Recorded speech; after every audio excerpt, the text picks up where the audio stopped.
Okay, so we're going to import a bunch of data so that we can play around with it and use it as a set of test data. So what I've done over here is I've downloaded that sample customer data set. This is what it looks like. It is a spreadsheet. All it has is just a bunch of data.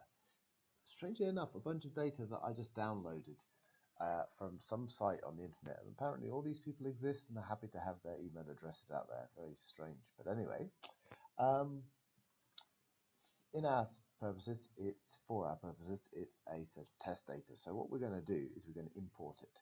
So I'm going into my customer table here, and over here on the external data tab, so I was on here first, I'm going to go to external data, and I'm going to go to Excel. Okay, I then navigate to wherever it's saved. Just chuck it on your desktop is probably the easiest thing. There it is, sample customer data, and hit open. Okay, specify how and where you want to store the data. Now, do I want to import the data into a new table? No, I don't. I want to append. Append means adding stuff to the bottom. So I'm going to append a copy of the records to the table customer. There we go.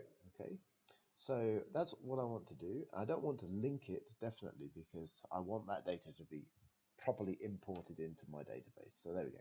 Append is the way forward. Okay, it says its table's open. Do I want to close it? Yeah, I'm happy to do that. It's going to then run a little wizard here.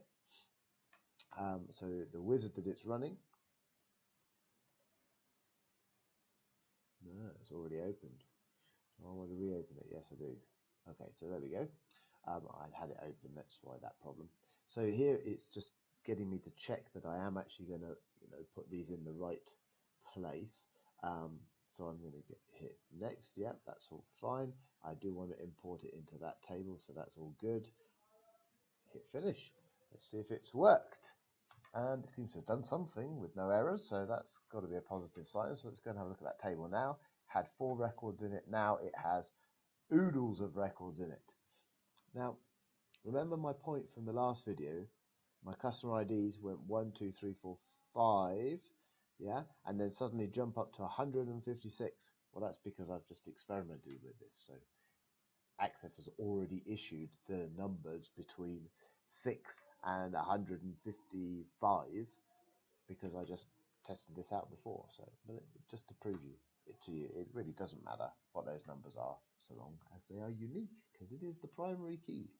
Anyway, now we have a whole ton of data in our database, so we can play around with it and try some searches, some queries, and some other clever things. So that really pretty much draws to a close our talk of tables. You should now be able to create a table. You should be able to view it in design view,